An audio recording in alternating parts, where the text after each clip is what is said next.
Assalamualaikum warahmatullahi wabarakatuh.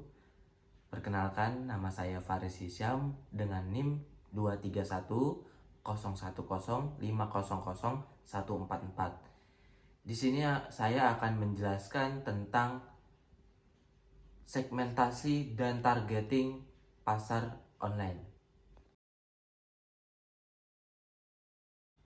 Oke, lanjut. Yang pertama, materi pertama adalah pentingnya segmentasi dan targeting era digital. Segmentasi dan targeting merupakan dua konsep yang penting dalam pemasaran dalam era digital. Adapun alasan mengenai pentingnya segmentasi dan targeting dalam pemasaran sebagai berikut. Yang pertama, mengenal kepribadian pelanggan lebih mudah. Yang kedua, mengefisien sumber daya seperti waktu, uang, dan tenaga kerja. Yang ketiga, mempermudah personalisasi. Yang keempat, mengoptimalisasi kampanye. Yang kelima, persaingan yang lebih baik. Keenam, perubahan terjadi dengan cepat. Yang ketujuh, meningkatkan retensi pelanggan. Dalam rangka memanfaatkan manfaat dari segmentasi dan targeting, kita harus mengumpulkan, menganalisis, dan menggabungkan data pelanggan dengan cara yang etis dan sesuai dengan peraturan privasi yang berlaku. Dengan strategi yang tepat, segmentasi dan targeting dapat membantu mencapai kesuksesan dalam pemasaran digital. Lanjut, yang kedua, jenis-jenis segmentasi.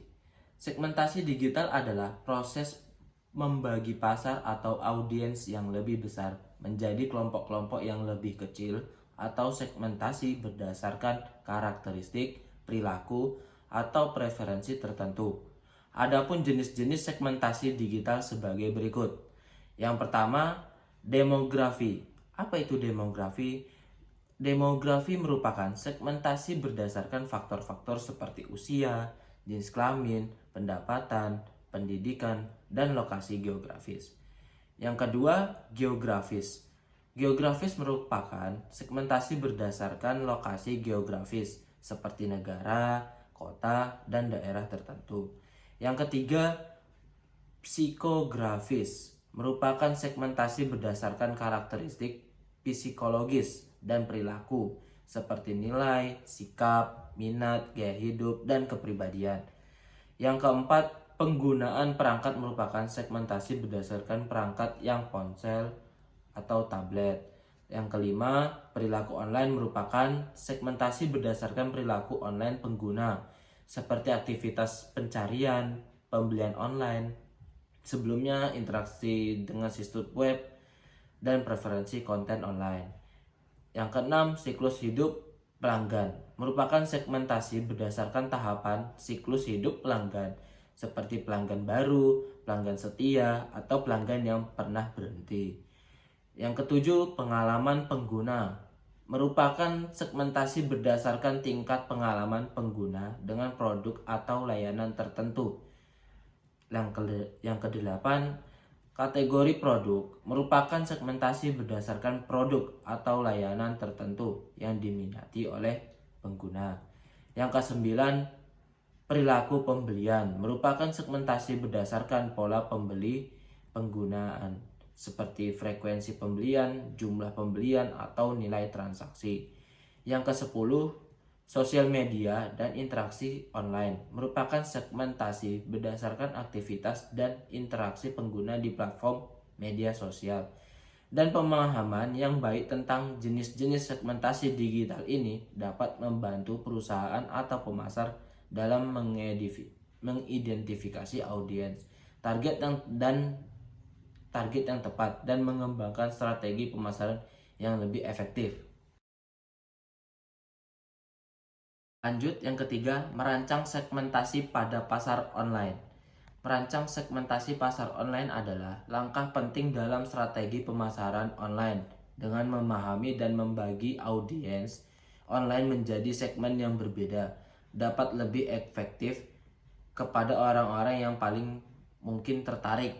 Selain itu, dapat memahami kebutuhan preferensi yang lebih baik sehingga dapat mengembangkan strategi pemasaran yang lebih efektif. Berikut adalah langkah-langkah untuk merancang segmentasi pasar online. Yang pertama, kita harus pahami tujuannya dulu.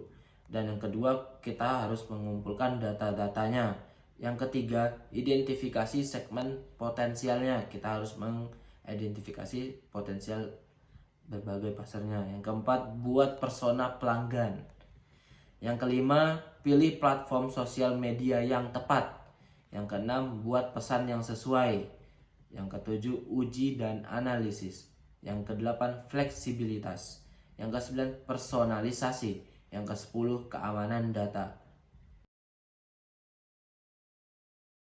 Oke, lanjut materi yang terakhir, penentuan kriteria target pasar. Penentuan kriteria target pasar merupakan langkah penting dalam merancang strategi pemasaran dan bisnis.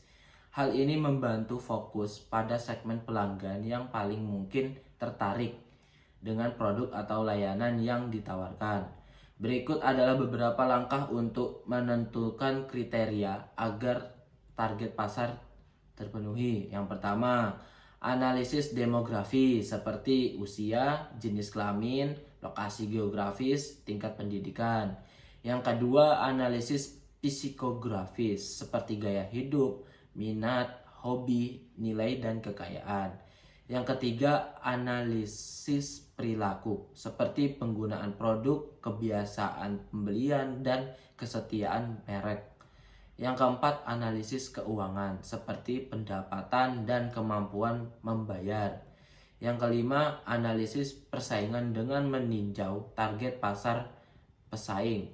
Yang keenam, segmentasi pasar dengan mengumpulkan data dan informasi di atas lalu diidentifikasi segmen pasar yang paling menarik dan layak untuk ditargetkan. Yang ketujuh, uji target pasar. Dengan melakukan survei atau riset pasar untuk mengkonfirmasi apakah kriteria target pasar yang ditentukan telah sesuai dengan potensi pelanggan potensial. Yang kedelapan, kustomisasi pemasaran dengan menyesuaikan strategi pemasaran, pesan, promosi, dan media yang digunakan dengan target pasar yang telah ditentukan. Yang kesembilan, evaluasi dan penyesuaian kriteria target secara berkala. Penting untuk diingat bahwa tidak semua produk atau layanan cocok untuk semua segmen pasar. Fokuslah pada segmen yang relevan dan potensial yang berpotensi menghasilkan keuntungan tertinggi bagi bisnis Anda. Sekian materi yang dapat saya sampaikan.